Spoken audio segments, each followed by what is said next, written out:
قرآن حکیم، سیرت النبی صلی اللہ علیہ وآلہ وسلم، احادیث مبارکہ، فقہی مسائل کا بیان اور بہت کچھ انشاءاللہ تعالی جید علماء کرام کے ساتھ۔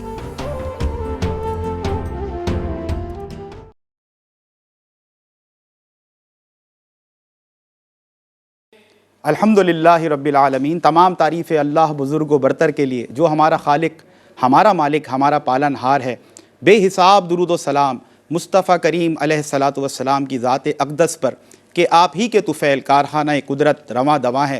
اللہم صلی علی سیدنا و مولانا محمد وعلی آل سیدنا و مولانا محمد وبارک وسلم۔ ناظرین محترم، السلام علیکم ورحمۃ اللہ وبرکاتہ۔ میں ہوں آپ کا میزبان سمیر احمد اور آپ ملاحظہ کر رہے ہیں پروگرام روشنی سب کے لیے۔ ناظرین، اسلام ایک مکمل ضابطۂ حیات ہے اور اسلام حیات سے جڑے، زندگی سے جڑے تمام شعبوں میں، تمام زاویوں سے، تمام گوشوں میں ہمیں کامل رہنمائی کرتا نظر آتا ہے۔ وہیں اسی نظام حیات سے جڑا ایک بہت اہم نظام جسے ہم خاندانی نظام کہتے ہیں، اس خاندانی نظام کا تعارف بھی اسلام نے بڑے احسن انداز سے پیش کیا۔ اور جب ہم مشاہدہ کرتے ہیں اس خاندانی نظام کا تو یہ خاندانی نظام ہمیں والدین اور اولاد کے بغیر نامکمل نظر آتا ہے۔ یقیناً یہ دونوں ہی رشتے اس خاندانی نظام کے اہم ترین اور بنیادی ترین ستون ہیں۔ دیکھا یہ گیا کہ جس معاشرے میں والدین اور بچے، اولاد ایک دوسرے کے حقوق صحیح انداز سے قرآن و حدیث کی روشنی اور علم کے مطابق ادا کرتے ہیں تو ایسا خاندان مثالی اور ایگزیمپلری خاندان بنتا ہے، اور پھر خاندان در خاندان اگر یہ سلسلہ یوں ہی چلتا رہے تو پھر ایک خوبصورت ترین ایگزیمپلری مثالی معاشرہ وجود میں آتا ہے۔ ہم یہ دیکھتے ہیں کہ والدین کے حوالے سے، والدین کی خدمت کے حوالے سے، والدین کی فرما برداری کے حوالے سے، اور والدین کے جو آپ سمجھ لیں کہ خدمت کرنے کے جتنے بھی اصول ہیں ان پر بڑی بات کی جاتی ہے، آپ مختلف پروگرامز میں ملاحظہ بھی کرتے ہیں۔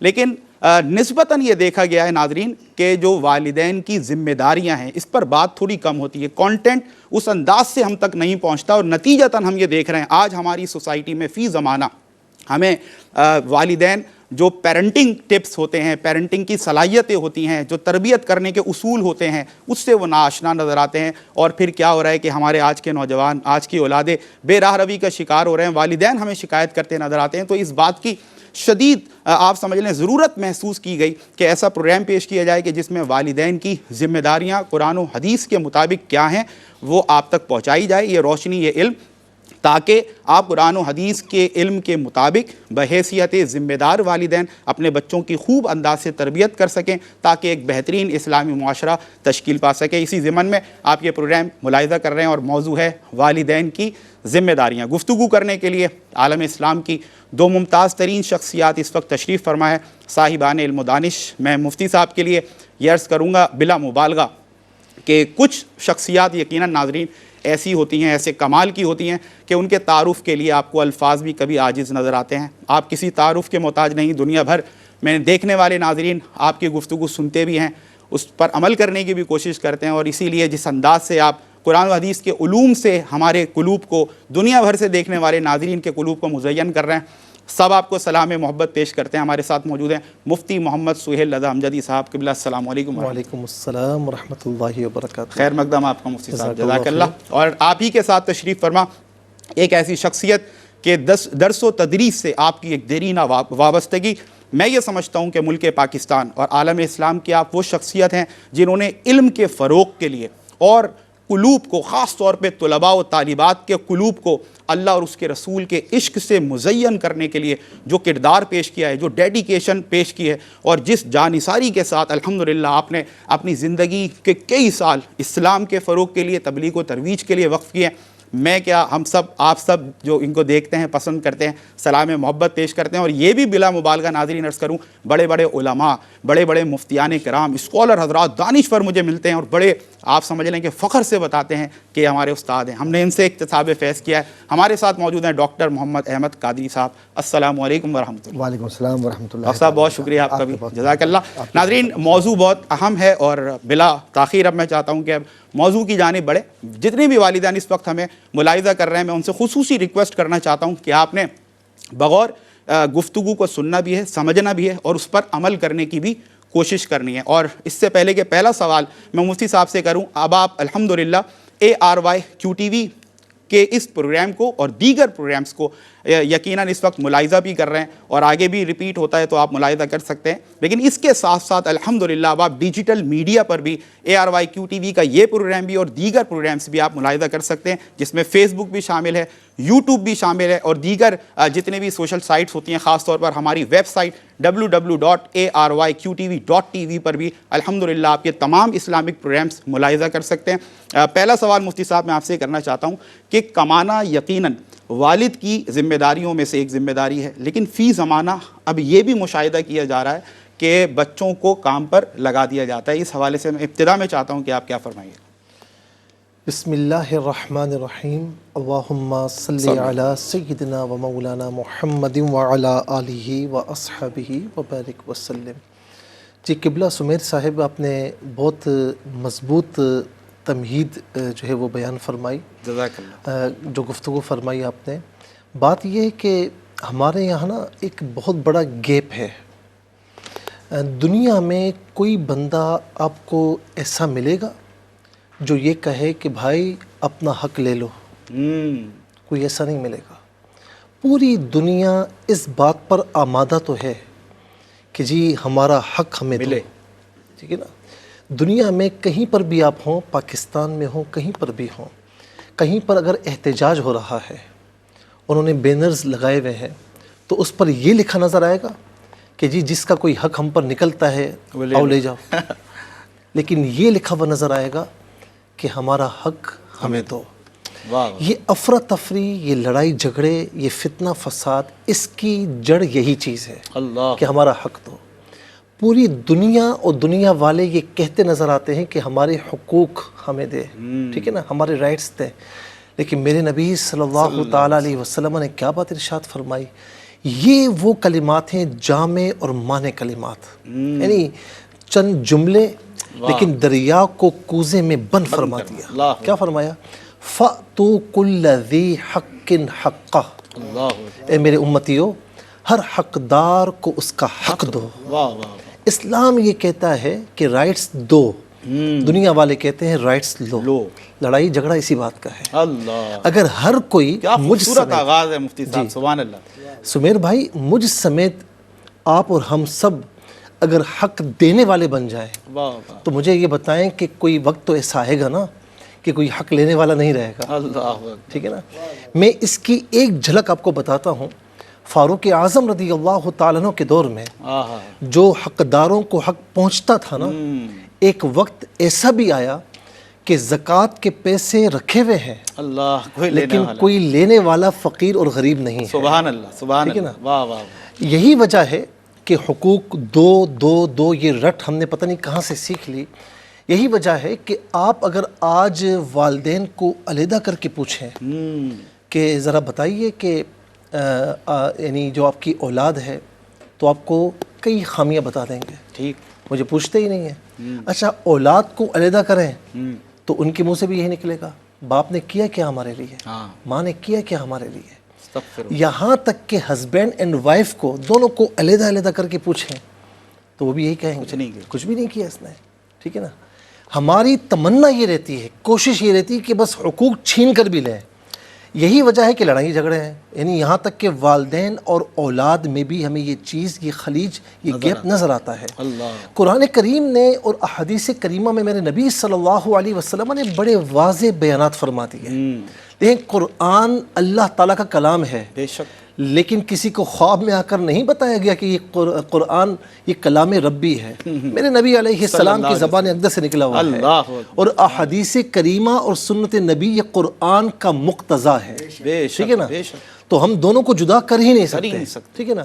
اب قرآن میں دیکھیے، قرآن میں اور احادیث کریمہ میں یہ ملے گا کہ بچہ، یہ نہیں کہ دنیا میں آنے کے بعد، ایسا نہیں ہے، بچہ جب جنین ہے نا، ماں کے وجود کے اندر ہے، تو اس وقت کا خرچہ بھی کسی اور کے ذمے نہیں، وہ باپ کے ذمے ہے۔ وَإِن كُنَّ أُولَاتِ حَمْلٍ فَأَنفِقُوا عَلَيْهِنَّ حَتَّى يَضَعْنَ حَمْلَهُنَّ۔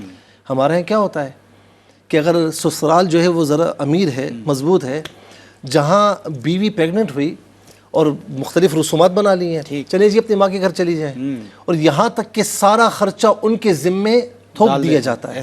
نہیں، یہ تو ذلت ہے. یہ تو آپ دیکھیں فطرت کے خلاف جب بھی چلیں گے نا تو آپ ٹکرائیں گے ہمیشہ اور تباہی بربادی پیدا ہوگی. تو اس وقت کا جو خرچہ ہے وہ بھی باپ کے ذمے ہے. یہاں تک کہ جب بچہ پیدا ہو جائے پیدائش کے سارے اخراجات، یہ الگ بات ہے کہ اس کی استطاعت کے مطابق، آپ اس سے لڑیں گے جھگڑیں گے نہیں کہ فلاں ہاسپٹل میں فلاں نہیں، اس کی استطاعت کے مطابق. اچھا یہ بھی باپ کے ذمے ہے. یہاں تک کہ بچہ پیدا ہونے کے بعد جب دودھ پلانے کا مرحلہ ہے نا، پرورش کا مرحلہ ہے، تو دودھ پلوانے کی بھی ذمہ داری، اگر ماں دودھ نہیں پلاتی، وہ کسی اور خاتون کا بھی دودھ پی رہا ہے، تو اس کی ذمہ داری بھی، اس کا خرچہ بھی باپ کے ذمہ ہے، کسی اور کے ذمہ نہیں ہے. وَعَلَى الْمَوْلُودِ لَهُ رِزْقُهُنَّ وَكِسْوَتُهُنَّ بِالْمَعْرُوفِ. جو مولود لہو ہے نا، مولود کہتے ہیں بیٹا، یعنی بچہ، اولاد. مولود لہو جس کا بیٹا ہے، یعنی باپ کے ذمہ ہے اس کا رزق، اس کا کھانا پینا پہننا اوڑھنا، یہ باپ کے ذمہ ہے. ہاں اتنا ضرور ہے کہ بالمعروف، یعنی اس کی استطاعت کے مطابق. ٹھیک ہے نا. اچھا اس کے بعد آپ یہ دیکھیں کہ دودھ پلائی کا مرحلہ ختم ہو گیا، 2 سال سے وہ آگے بڑھ گیا. اس وقت سے لے کر جب تک بچہ بڑا نہیں ہوتا، بالغ نہیں ہوتا، سمجھدار نہیں ہوتا، اس کا سارا ذمہ حضور نبی کریم علیہ السلام نے حدیث پاک میں ارشاد فرمایا کہ یہ باپ کے ذمہ ہے. باپ کے ذمہ ہے. آقا علیہ السلام نے فرمایا کہ سب سے بہترین دینار وہ ہے جو آدمی اپنی اولاد پر خرچ کرتا ہے. یہ تو آپ یوں سمجھ لیں کہ میں تہذیب کے دائرے میں ہی کہنے کی کوشش کر رہا ہوں کہ یہ تو اب بچوں کو اگر کام پر لگا دیا جائے تو ان کی پرورش خاک ہوگی نہیں، ان کی تعلیم و تربیت، ان کے اسکول، کالج اور یونیورسٹی کا مرحلہ یہ خاک ہوں گے، کچھ بھی نہیں ہوگا.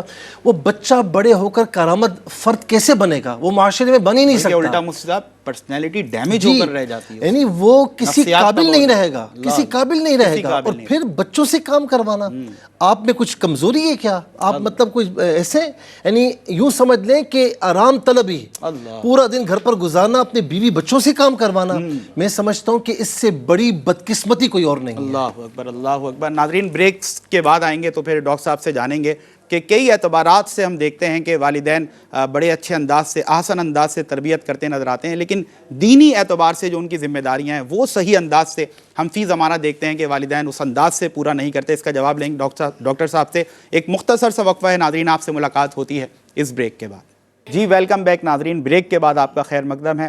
پروگرام روشنی سب کے لیے، اور آج جس موضوع پر گفتگو ہو رہی ہے وہ ہے والدین کی ذمہ داریاں. بریک سے قبل میں نے ڈاکٹر صاحب کی بارگاہ میں ایک سوال عرض کیا تھا کہ ڈاکٹر صاحب کئی اعتبارات سے ہم دیکھتے ہیں کہ والدین بڑی محنت کرتے نظر آتے ہیں، یعنی کہ ان کو پروفیشنلی گروم کرنا ہو، دنیاوی اعتبار سے ان کی تربیت اور ان کی پرورش کرنا ہو، ان کے کپڑوں کا خیال ہو، کھانے پینے کا خیال ہو، مطلب تمام اعتبارات سے جو کہ دنیاوی امور سے تعلق رکھتے ہیں والدین بڑی کاوشیں کرتے نظر آتے ہیں. لیکن دینی اعتبار سے، فکر آخرت، اچھا مسلمان بنانا ہے، نیک انسان بنانا ہے، اس ضمن میں والدین اس انداز سے ذمہ داریاں پوری کرتے نظر نہیں آتے. کیا فرمائیے گا؟ اعوذ باللہ من الشیطان الرجیم، بسم اللہ الرحمن الرحیم. مولا صلی وسلم دائما ابدا علی حبیبک خیر الخلق کلہم، یا رب بالمصطفیٰ بلغ مقاصدنا واغفر لنا ما مضى یا واسع الکرم. بعد حمد و صلوات کے میں تو اب تک اپنے برادر محترم حضرت علامہ مفتی سہیل رضا امجدی صاحب کی گفتگو میں کھویا ہوا ہوں. Same to you sir. اور سچ بات تو یہ ہے کہ جس خوبصورت پیرائے میں امتزاج نظر آیا ان کی گفتگو میں، اللہ تعالیٰ کو سلامتی دے اور صحت و عافیت کے ساتھ رکھے. آپ کے والد گرامی کی تربیت ظاہر ہے، وہ بھی تو ماشاءاللہ آپ کے والد صاحب بھی تو بولتا علم ہے. سبحان اللہ. تو میں سوچتا ہوں کہ جس والد نے ان کی تربیت کی ہے، واہ واہ، میں یہاں تو شروع کروں. دیکھیے تربیت اولاد میں نظر آتی ہے. ڈاکٹر صاحب نے کیا ریلیونسی بنائی ہے، ماشاءاللہ زبردست. میں والد گرامی کا سبحان اللہ معترف ہوں اور محبت ہے ان سے، میرا ایک تعلق ہے. اور جو علمی وطیرہ ہوتا ہے وہ نسل در نسل امانت کی صورت میں چلتا ہے. اللہ. اور قرآن نے کہا ہے کہ امانتوں کو ادا کرو. تو کس طرح سے ادا کرو گے؟ اپنی اولاد کو سچ سکھا کر، قرآن سکھا کر، دین سے محبت، آخرت کی تیاری، اور نسلوں کے اندر اس بات کی آبیاری کہ کس طریقے سے زندگی گزارنی ہے. ورنہ جانور بھی زندگی گزار لیتا ہے. اللہ. بے شک. تو صرف زندگی گزارنا، لمحات کو اپنی مرضی کے مطابق ڈھالنا زندگی نہیں ہے، زندگی پیروی کا نام ہے، اور اسی لیے اتباع اور اطاعت کی بات کہی گئی ہے. تو جب قرآن و سنت شخصیت کا حصہ بن جائے واہ واہ. اور زندگی میں ایک توازن ہو، اور اس توازن میں انسان کی جو فطری کیفیت ہے رویہ اور اخلاقی اقدار، وہ سارے کے سارے آپ کی زندگی کا حصہ بنتے ہوئے چلے جائے، تو اسناد کی بھی ضرورت نہیں ہوتی. اللہ اکبر. ورنہ ڈگری یافتہ لوگ تو بہت ہیں، ہر روز نہ جانے کتنے لوگ اسناد حاصل کر لیتے ہیں، لیکن علم جس کو حکمت کے نام سے تعبیر کیا گیا ہے، اور علم جس کو اخلاق کے نام سے تعبیر کیا گیا، اور علم تصوف کو علم الاخلاق ہی اس لیے کہا گیا ہے کہ قلب اور زبان اور رویے کے امتزاج کا نام تربیت ہے. سبحان اللہ. یعنی ڈاکٹر صاحب آپ یہ فرما رہے ہیں کہ پھول کے لیے بتانے کی ضرورت نہیں ہے، پھول اس کی خوشبو کافی ہے. اب اگر عطار یہ کہے کہ صاحب یہ خوشبو ہے تو پھر بیکار ہے نا. واہ واہ. اصل تو یہ خوشبو خود مہکتی ہے. ہم اس وقت جو گفتگو کر رہے تھے، سبحان اللہ. ہمارے یہاں اب یہ معاملہ ہو گیا کہ اگر میں نے اپنے بچے کو حافظ قرآن بنا دیا، میں بہت معافی چاہتا ہوں لیکن میں بات کھلی کر رہا ہوں، ضرورت بھی کیونکہ آپ ہم کریں. نے مدرسوں کی چٹائیوں پر بیٹھ کر ہم نے اپنے استادوں کی جوتیاں سیدھی کی تو اللہ تعالیٰ نے ہمیں عزت دی، الحمدللہ. اللہ. ہم محروم لوگوں میں نہیں ہیں. سبحان اللہ. بہت اللہ پاک نے کرم فرمایا ہے. بے شک. اور یہ احساس کمتری اپنے ذہن سے نکال دے کہ میرا بچہ حافظ قرآن بنے گا تو کوئی نعوذ باللہ من ذالک وہ کہیں بھیک مانگے گا. حافظ قرآن جس کو میرا رب اپنی عنایتوں کے ساتھ اپنا علم دے دے، وہ مانگتا نہیں، وہ بانٹتا ہے. واہ واہ واہ. وہ بانٹنے والا. کمتری کا جو معاشرے میں ہمارے یہاں تصور ہو گیا نا، یہ اس احساس کمتری کو باہر پھینک دیجیے. ایک بات. دوسرا، جو قرآن پڑھ رہا ہو، جو رب کا ذکر کر رہا ہو، یہ کیسے ہو سکتا ہے کہ اس کی دعا آسمانوں پہ قبول ہو رہی ہو اور اس کو اللہ محروم رکھے؟ اور اب تو جدید سائنس نے یہ بات ثابت کی ہے کہ جو میموری ہے، جو آپ کے ذہن کے اندر جو آپ کے سیلز ہیں، میموری کے جو سیلز ہیں، وہ جب ایکٹیویٹ ہوتے ہیں اور ایک ریپیٹ کے ساتھ ایکٹیویٹ ہوتے ہیں اور اس کو ایک خاص فوٹوجینک کمیونیکیشن کے ساتھ ایک خاص طریقے سے اس کا ذہن بنتا ہے اور وہ سیلز اس طریقے سے تقویت پاتے ہیں، تو اس میموری کو بنسبت اس کے جس کو سوشل سائنسز کے لوگ، جو سائیکالوجی کے لوگ ہیں، جس کو لرننگ پروسیس سے گزار کے کہتے ہیں، جب ہم ٹیسٹ کرتے ہیں تو جو بچہ ایک بات کو بار بار سنتا ہے، دیکھتا ہے، کرتا ہے، اس کے جو سیلز ہیں وہ زیادہ مضبوط ہوتے ہیں بنسبت اس کے جس کے پاس یہ اپرچونٹی نہ ہو. تو قرآن کو جو شخص یاد کرتا ہے، جو بچہ یاد کرتا ہے چھوٹی سی عمر میں، وہ ننھا سا بچہ جو ابھی توتلا بول رہا ہے، اور جب وہ اللہ کا نام لے کر پڑھتا ہے تو اللہ کی تائید ہوتی ہے، رب کی رضا کے ساتھ. جب وہ قرآن حفظ کر لیتا ہے 8 سال میں، 7 سال کی عمر کے اندر، 9 سال کی عمر کے اندر، اس کے بولنے کی صلاحیت، اس کی گفتگو کا انداز، اس کا لہجہ، اس کی کمیونیکیشن، اور پھر اس کے بعد خود عربک زبان کی ایک اسکل الگ سے آ جاتی ہے. انگریزی کیا ہے؟ انگریزی تو کچھ بھی نہیں ہے، محنت کریں 6 مہینے کے اندر انگریزی بولنے والی آ جائے گی. لیکن جس کو اہل جنہ کی لغہ آ گئی، اس کو جس کے حضور ہو گئے، اس کا زمانہ ہو گیا. اور پھر یہ جو کہا گیا وَبِالْوَالِدَيْنِ احسانًا، تو یہ کون سے والدین ہیں؟ یہ وہ والدین ہیں جن کو اس بات کا احساس ہو، اور یہ وہ والدین ہیں کہ جس کے اندر یہ احساس ذمہ داری ہو کہ کل مجھے لوٹ کر جانا ہے، تو میں اپنی اس امانت کو معاشرے تک پہنچانے کے لیے اللہ کے نبی صلی اللہ علیہ وسلم کے فرمان کو اپنے ذہن میں رکھوں کہ میری جانب سے پہنچا دو لوگوں تک، خواہ یہ ایک نشانی ہی کیوں نہ ہو. تو یہ نشانی سب سے بڑی کون سی ہے؟ یہ اولاد صالحہ ہے، جو اللہ کے اور نبی صلی اللہ علیہ وسلم کے اقوال کو اور عمل کو اپنی زندگی کا حصہ بنا کر یہ بتلائیں کہ یوں جیتے ہیں ایمان والے. سبحان اللہ، سبحان اللہ. اور ناظرین، بڑے دکھی دل کے ساتھ کہنا پڑتا ہے، انفارچونیٹلی ہم فی زمانہ یہ بھی دیکھتے ہیں کہ والدین یہ شکایت کرتے نظر آتے ہیں کہ ہماری اپنی اولاد ہمارے مخالف ہو گئی، ہماری اپنی اولاد ہمارے مقابلے پر کھڑی ہو گئی. مفتی صاحب، کیا کوتاہی ہے؟ کیا مطلب ذمہ داریوں سے صرف نظر کرنا ہے؟ کیا ایسی آپ کو خرابی نظر آتی ہے؟ والدین کس انداز سے اپنی ذمہ داریوں سے پیچھے ہٹ رہے ہیں کہ نتیجتاً پھر یہ ہو رہا ہے کہ اولاد، ہم کئی مقامات پہ دیکھتے ہیں، کئی جگہ ہم نے والدین سے یہ شکایات سنی کہ ہماری اپنی اولاد ہمارے مخالف ہو گئی، مقابل ہو گئی. کیا فرمائیے گا؟ دیکھیں، اس کو تھوڑا سا میں سے پہلے کہوں کہ قبلہ ڈاکٹر صاحب نے ماشاءاللہ بڑے خوبصورت انداز میں اس کو ڈیفائن فرمایا.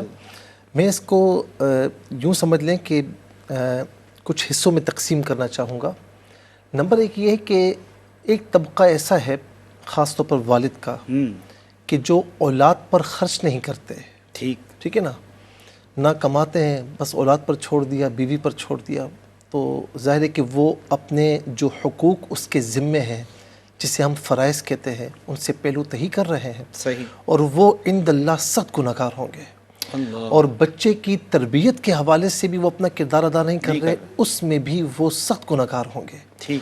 اچھا، ایک وہ طبقہ ہے، ایک وہ گروہ ہے والدین کی صورت میں، بالخصوص والد کی صورت میں، کہ جو بے دریغ خرچ کرتے ہیں۔ قرآن میں حکم ہے کہ لِيُنْفِقْ ذُو سَعَةٍ مِّن سَعَتِهِ، ہر شخص جو ہے اپنی استطاعت کے مطابق اپنی اولاد پر خرچ کرے۔ بلکہ حدیث پاک بھی ہے کہ حضور نبی کریم صلی اللہ تعالیٰ علیہ وسلم نے فرمایا کہ ایک اعرابی آیا نا، ایک عربی آیا، عرض کی یا رسول اللہ میرے پاس 1 دینار ہو تو فرمایا اولاد پر خرچ کر، فرمایا اس سے زیادہ ہو تو فرمایا بیوی پر خرچ کر، فرمایا اس سے زیادہ ہو تو فرمایا کہ اپنے خادم پر خرچ کر، فرمایا اس سے زیادہ ہو تو پھر کہا کہ جو تجھے مناسب لگے اللہ کے راستے میں دے، ٹھیک ہے نا۔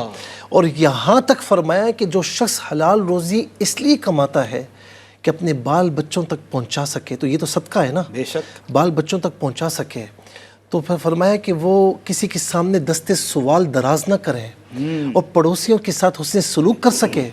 تو فرمایا کہ اللہ تبارک و تعالیٰ اس عمل کے صدقے نا اس کی اولاد کو اچھی زندگی بھی عطا فرمائے گا اور اس کی اولاد کو بھی غنی فرمائے گا۔ اللہ، ٹھیک ہے نا، یہ بات اپنی جگہ ہے۔ لیکن ایک طبقہ یہ بھی ہے کہ بھائی جو اولاد مانگے دو، لیکن خبردار اسلامی تعلیمات نہیں دینا، اللہ، ان کی دینی تربیت نہ کرنا، سب کچھ دینے کے لیے تیار ہیں سوائے اسلام۔ جی، اچھے سے اچھے اسکول میں، اچھے سے اچھے کالج میں، اچھے سے اچھی یونیورسٹی میں، چاہے لاکھوں کروڑوں کیوں نہ خرچ ہوتا ہو، ایک سیمسٹر میں لاکھوں روپے کیوں نہ جاتے ہو، تنخواہ داؤ پر کیوں نہ لگے، پوری کمائی داؤ پر کیوں نہ لگے، کوئی چیز بیچنی کیوں نہ پڑ جائے، میری اولاد پڑھ جائے۔ لیکن اولاد نماز پڑھتی یا نہیں پڑھتی، میری اولاد اللہ تعالیٰ کا جو ہے وہ بندہ یا بندی صحیح بنی ہے یا نہیں بنی، رسول اللہ صلی اللہ علیہ وسلم کی مخلص آنسٹ امتی بنی ہے یا نہیں بنی، اس پر کوئی غم نہیں ہوتا، کوئی فکر نہیں ہوتی۔ اکثر شکایت کرنے والے ہمارے پاس جو آتے ہیں نا شکایت کرنے والے، تو اکثر وہ ہوتے ہیں کہ جنہوں نے تعلیم کا تو انتظام کیا ہے، تربیت کا کوئی انتظام نہیں کیا۔ اللہ، تو مجھے بتائیں کہ جو بو کر آپ یہ کہیں کہ گندم نکل آئے، کیسے ہو سکتا ہے؟ ناممکن ہے۔ جو چیز بوئیں گے وہ چیز نکلے گی، وہی کاٹیں گے اور اسی سے مستفیض ہوں گے۔ اچھا، عام طور پر بچے کے سامنے آپ جھوٹ بولتے ہیں، بچے کے سامنے امانتوں میں خیانتیں کرتے ہیں، بچے کے سامنے والدین آپس میں لڑتے لڑتے گالم گلوچ تک نوبت آ جاتی ہے، پورے محلے والوں کو پتہ لگ جاتا ہے کہ جی وہ فلاں گھر میں لڑائی ہو رہی ہے۔ ایسا ہی بچے کے سامنے یہ تمام چیزیں، نماز ایک نہیں پڑھتے ہیں، بچے کے سامنے آپ سارے غلط کام کر رہے ہیں، تو میں عرض کروں گا بڑی ذمہ داری کے ساتھ، رسپانسبلٹی کے ساتھ، کہ والد اپنے بیٹے کے لیے آئیڈیل ہوتا ہے اور والدہ اپنی بیٹی کے لیے آئیڈیل ہوتی ہے۔ وہ آپ سے جو سیکھے گا نوخیز پودا ہے، جیسا پانی دیں گے ویسا بنے گا۔ جو آپ اس کو سکھا رہے ہیں، کیونکہ کہتے ہیں نا کہ بندہ کوئی بھی بندہ ہو، جو وہ کہے، خاص طور پر والدین جو کہے اولاد وہ نہیں کرتی، صحیح، اولاد وہ کرتی ہے والدین جو کرتے ہیں، ٹھیک ہے نا۔ تو آپ اس کو اپنے عمل کے ذریعے، اپنی ایکسرسائز کے ذریعے اس کو ساری غلط چیزیں اس میں آپ گویا کہ بھر رہے ہیں اس کے خالی برتن میں، تو بڑے ہو کر وہ وہی انڈیلے گا جو اس میں بھرا ہوا ہے۔ آپ نے بھرا ہے۔ جی، خدا کے واسطے اپنے بچوں کی تربیت کا اہتمام کریں۔ اسکول میں، کالج میں، یونیورسٹی میں تعلیم کا انتظام تو ہے، تعلیم تو دی جاتی ہے، لیکن تربیت وہ ماں کی گود ہے، وہ باپ کا کردار ہے، ماں کا کردار ہے۔ اور میرے نبی صلی اللہ علیہ وسلم نے فرمایا نا کہ اولاد کو والدین جو دیتے ہیں نا، سب سے بہترین چیز، اس سے بہتر کوئی چیز نہیں، وہ ادب سکھانا ہے۔ اللہ، ادب سکھانا ہے۔ اور مفتی صاحب نے جو بھی گفتگو کی، جو خلاصہ مجھے سمجھ آیا کہ مفتی صاحب آپ سے، تمام والدین سے یہ فرما رہے ہیں، you have to be the one what you wish your kids to be. اگر جو آپ اپنے بچوں کو بنانا چاہتے ہیں، پہلے آپ کو خود وہ بننا پڑے گا۔ یہ ہو نہیں سکتا کہ آپ جھوٹ بولیں اور اپنی اولاد سے یہ ایکسپیکٹ کریں کہ وہ بڑی صداقت اور امانت والی ہوگی اور بڑا سچ بولنے والی ہوگی، جیسا بوئیں گے ویسا کاٹیں گے۔ آپ خوبصورت اپنی کلام۔ اولاد کے سامنے اپنے پیرنٹس سے بدتمیزی کر رہے ہوں تو اولاد نیک بنے گی نہیں، آپ کی کل وہ آپ فرمانبردار سے بنے کرے گی۔ گی۔ اللہ اکبر۔ ناظرین، بس یہی بات پھر سے کہ actions speak louder than words. آپ کا عمل آپ کے بچوں کو جتنا سکھاتا ہے آپ کا کہا ہوا وہ اتنا نہیں سکھاتا, اتنا اثر نہیں رکھتا. تو نمازی بنانا چاہتے ہیں بچوں کو, آپ کو نمازی بننا ہوگا. سچا بنانا چاہتے ہیں آپ کو سچ بولنا ہوگا. آپ بچوں کو امانت دار بنانا چاہتے ہیں آپ کو امین بننا ہوگا. گفتگو جاری ہے, ایک بہت اہم سوال بریک سے بعد میں کروں گا انشاءاللہ ڈاکٹر صاحب سے. See you right after this short break. Welcome back ناظرین. A very important very relevant topic is being discuss today. Program روشنی سب کے لیے میں آج بات ہو رہی ہے والدین کی ذمہ داریوں پر. یقیناً فی زمانہ ہم دیکھتے ہیں کہ بہت سی ایسی جگہیں ہیں, بہت سے ایسے مقامات ہیں, بہت سے ایسے گوشے ہیں, بہت سے ایسے شعبے ہیں کہ جہاں والدین اس انداز سے اپنی ذمہ داریاں پوری کرتے نظر نہیں آتے جیسے کہ پورا کرنے کا حق ہے, اور نتیجتاً پھر ہمیں اولاد میں بے راہ روی بھی ملتی ہے, نافرمانی ملتی ہے. لیکن ایک اور اسپیکٹ سے آج ہم بات کرنا چاہتے ہیں ناظرین. ایک اہم میں سمجھتا ہوں کہ آج کے سوالات میں یہ بھی ایک اہم ترین سوال ہے کہ کچھ گھرانے ڈاکٹر صاحب ایسے ہوتے ہیں کہ جہاں پر سگی اولاد بھی ہوتی ہے, سوتیلی بھی ہوتی ہے. تو عام طور پر یہ دیکھا گیا ہے کہ اچھا جو جوڑا ہے وہ سگی اولاد کو دے دیا, اور جو ذرا پرانا ہے یا سستا ہے وہ سوتیلی کو دے دیا. کھانے میں بھی اس طرح امتیاز کیا جاتا ہے کہ ایک کو بہت کوالٹی والا فوڈ دے دیا, ایک کو بس جو بچا کچا ہے وہ دے دیا. یہ جو سوتیلی اور سگی اولاد کے مابین جو امتیاز جو فرق کرتے ہیں والدین, دین اسلام اس حوالے سے کیا رہنمائی کرتا ہے؟ بہت ہی بنیادی سوال ہے یہ, اور بہت ہی بنیادی بات ہے جس سے پورا سماجی حلقہ متاثر ہوتا ہے. بالکل ٹھیک. جب کوئی شخص یہ دیکھتا ہے کہ اس کا ایک بچہ اس کا اپنا ہے اور ایک بچہ جو ہے وہ سوتیلا ہے, اسٹیپ ٹھیک. اب اس صورت میں جب آپ ڈسکرمنیٹ کرتے ہیں کہ یہ میرا ہے اور یہ میرا نہیں ہے, تو سب سے پہلے تو یہ کہ ایسا کرنے والا رب کی ناراضی کو اپنے زندگی کا حصہ بنا رہا ہے. اللہ, بنیادی بات ہے. کیونکہ رب نے تو یہ ذمہ داری پوری طرح دے دی کہ جب آپ نے نکاح کر لیا تو اب وہ اولاد آپ کی ذمہ داری ہے. اس کے ساتھ وہی رویہ رکھیے جو رویہ آپ نے اپنے خون کی اولاد کے ساتھ رکھا ہے. صحیح. ایک بات تو یہ ہو گئی. دوسری بات یہ کہ حضور کریم صلی اللہ علیہ وسلم نے اور اللہ تبارک و تعالی نے ہمیشہ معاشرے کے اندر انسان کی عزت نفس کا خیال رکھا ہے.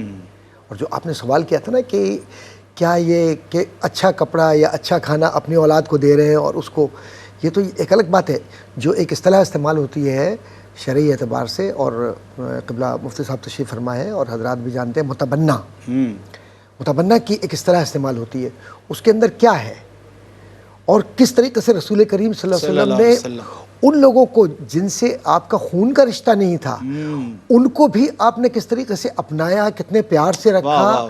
یہ تو وہ رشتہ ہے کہ جو سوتیلا بیٹا یا بیٹی, حضور نے تو جس کو نوکر اپنے یہاں رکھا یا خادم رکھا اس کا بھی حق اتنا ادا کیا کہ حضور کے چہرے انور پر کبھی ناگواری کے آثار اس لیے نہیں ہوئے کہ وہ چاہتے تھے کہ میں معاشرے کو یہ بتلا دوں کہ دیکھو انسانوں سے کس طریقے سے رہنا ہے تاکہ رب تم سے راضی رہے. سبحان اللہ. اب اگر کوئی فرد یہ کہے کہ میں اپنے بیٹے بیٹی کو تو او لیول کی تعلیم دلواؤں, اور یہ جو دوسرا ہے یہ بچہ چونکہ یہ پہلے گھر سے لے کر آئی ہے یا پہلے گھر سے آیا ہے لہذا اس کو لاوارثوں کی طرح سے, تو کل قیامت کے دن اس کا جواب آپ کو دینا ہوگا. اس لیے کہ یہ اب اس کا حق آپ پر ہے. اور کس نے دیکھا ہے کہ جس کو تم ظاہری طور پر لاوارث سمجھ رہے ہو اور کمتر سمجھ رہے ہو, کل اللہ کے نزدیک کتنا مقبول وہ ولی بنے, اللہ کے نزدیک کتنا معروف اور کتنا مقبول اور کتنا محبوب ہو وہ. تو اب یہ جو احساس ہے جو آپ کسی کے دل میں پیدا کر رہے ہیں اور اس بچے کے دل میں آپ اپنے لیے نفرت پیدا کر رہے ہیں. دیکھنے والے جو معاشرہ ہے, یہ معاشرہ جس کو آپ کہتے ہیں کہ سائلنٹ اسپیکٹیٹر, تو یہ خاموش تماشبین نہیں ہے. معاشرہ اس بات کو سمجھتا ہے کہ دیکھو یہ اپنے بیٹے کو کون سے کپڑے برانڈڈ پہنا رہا ہے اور اس بچے کے ساتھ کیا کر رہا ہے, اور پھر خاموش بد دعا عرش کو ہلا دیتی ہے. تو کوشش ہمیں یہ کرنی چاہیے کہ ہم اس بات کا خیال کریں, کیونکہ حضور کریم صلی اللہ علیہ وسلم نے ہر معیار پر اپنی زندگی کو رکھ کر یہ بتلا دیا کہ کس طریقے سے لوگوں کے ساتھ ملا جائے.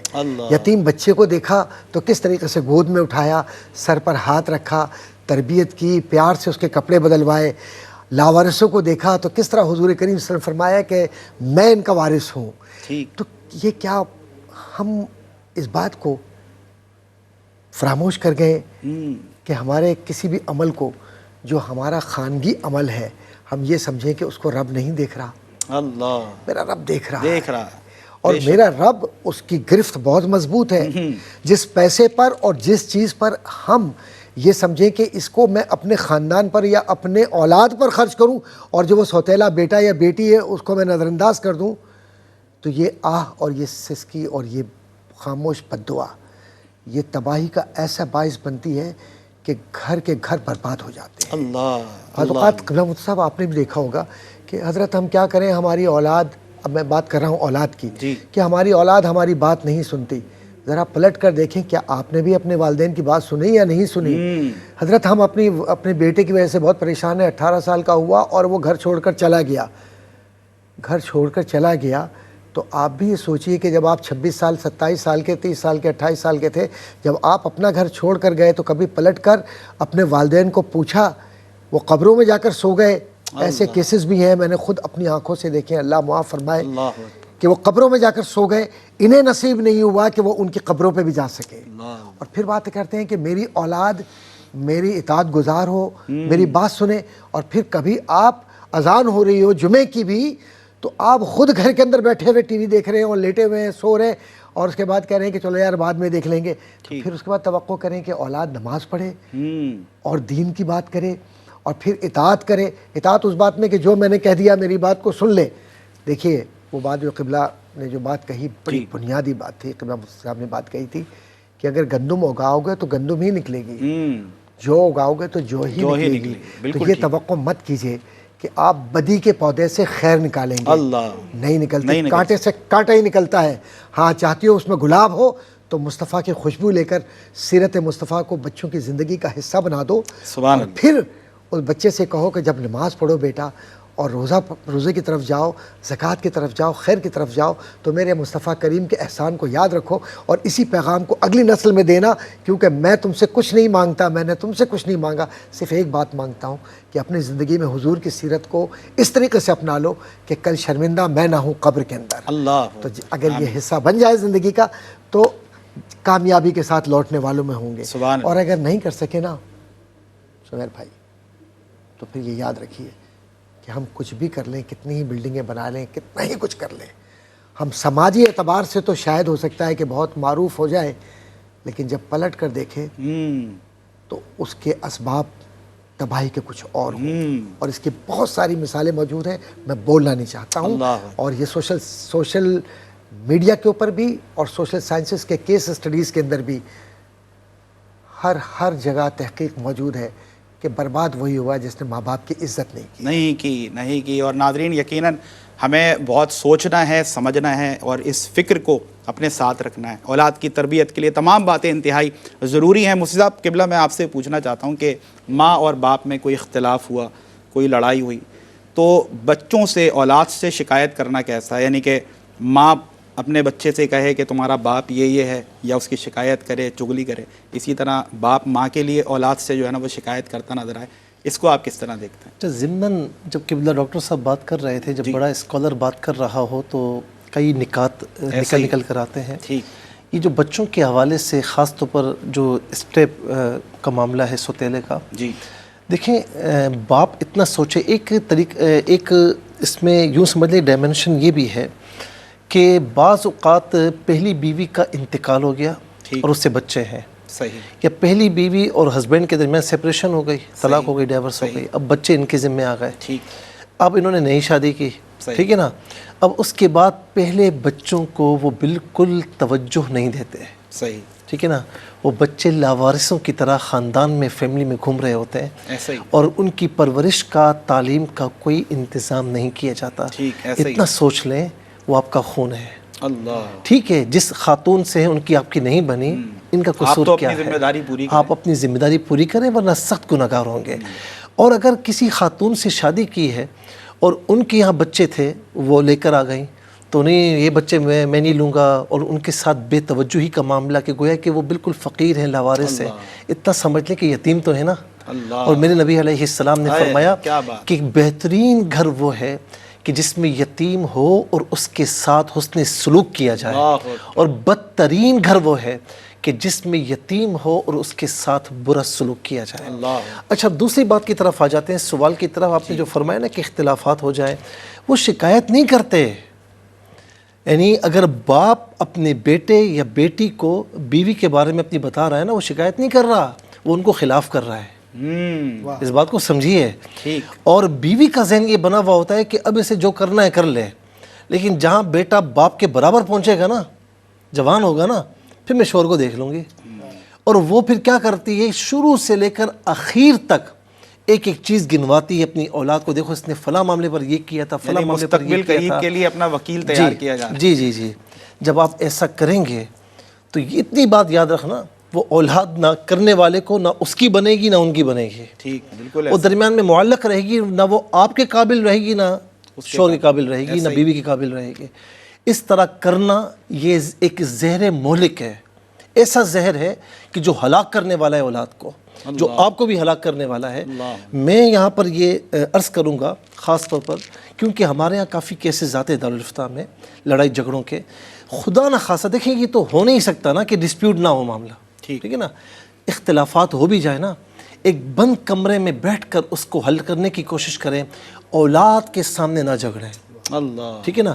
نمبر دو، اگر بہت سخت اختلافات ہو گئے ہیں، ٹھیک ہے نا، تو کبھی بھی اولاد کو بیوی کے خلاف یا بیوی اپنی اولاد کو شوہر کے خلاف نہ بھڑکائے۔ کسی معاملے پر بات چیت اگر آپ کی نہیں بھی ہے، سپوز خدا نہ خواستہ، لیکن اگر اولاد آپ کے سامنے آپ کی بیوی سے بدتمیزی کر رہی ہے، اولاد کو وہیں پر روکیں کہ بچوں کچھ بھی ہے وہ تمہاری ماں ہے، اور اسی طرح ماں بھی یہی رویہ رکھے۔ تو یہ ہے اصل جی کہ آپ ماں کا اور باپ کا مقام بتائیں، اور بیوی بھی یہی ذمہ داری اختیار کرے، تو یہ لڑائی جھگڑے کبھی نہیں ہوں گے انشاءاللہ۔ اور آخری بات کہوں گا کہ آج جب ٹائم دینے کا وقت ہے نا اولاد کو، تو اسے سوشل میڈیا کے سپرد نہ کریں۔ وہ کہتے ہیں نا، بڑی ایک مشہور مثال ہے کہ جی گھر میں اگر آپ کو جانچنا ہے کہ کون کون ہے تو اپنا وائی فائی بند کر دیں، تو پتہ لگ جائے گا، سارے جمع ہو جائیں گے وائی فائی بند کیوں ہیں، کیوں ہو گیا۔ وہ آپ کے لیے نہیں آئیں گے۔ تو خدا کے واسطے اپنا وقت جو ہے وہ بچوں کو دیں۔ کل جب آپ کو ضرورت ہوگی نا بچوں کی، تو بچے بھی آپ کو اپنا وقت دیں گے، اور اگر آپ نے ان کو وقت نہیں دیا تو وہ آپ کو کل اپنا وقت بھی نہیں دیں گے۔ جیسی کرنی ویسی بھرنی، ٹٹ فور ٹیٹ، مطلب کتنی ہی مثالوں نے اس پروگرام سے آپ کے قلوب پر دستک دی ہوگی۔ بس حاصل یہی ہے اس پروگرام کا کہ ہم سب مل کر یہ عزم کریں کہ ہم بہترین سے بہترین انداز سے قرآن و حدیث کے مطابق اپنے بچوں کی تربیت کرنے کی بھرپور کوشش کریں گے، تاکہ کل وہ ہمارے لیے صدقہ جاریہ بن سکیں۔ بس اس میسج کے ساتھ اپنے میزبان کو پروگرام روشنی سب کے لیے سے دیں اجازت۔ مفتی صاحب آپ کا بہت بہت شکریہ، جزاک اللہ۔ ڈاکٹر صاحب آپ کا بہت شکریہ، اللہ تعالیٰ آپ لوگوں کا سایہ ہم پر سلامت رکھے۔ بہترین، احسن اور کمال کی گفتگو الحمدللہ آپ نے پہنچائی ہے۔ اللہ تعالیٰ ہمیں اسی کمال کے ساتھ عمل کرنے والا بھی بنا دے۔ حسن کردار سے نور مجسم ہو جا، کہ ابلیس بھی تجھے دیکھے تو مسلمان ہو جائے۔ السلام علیکم ورحمۃ اللہ وبرکاتہ۔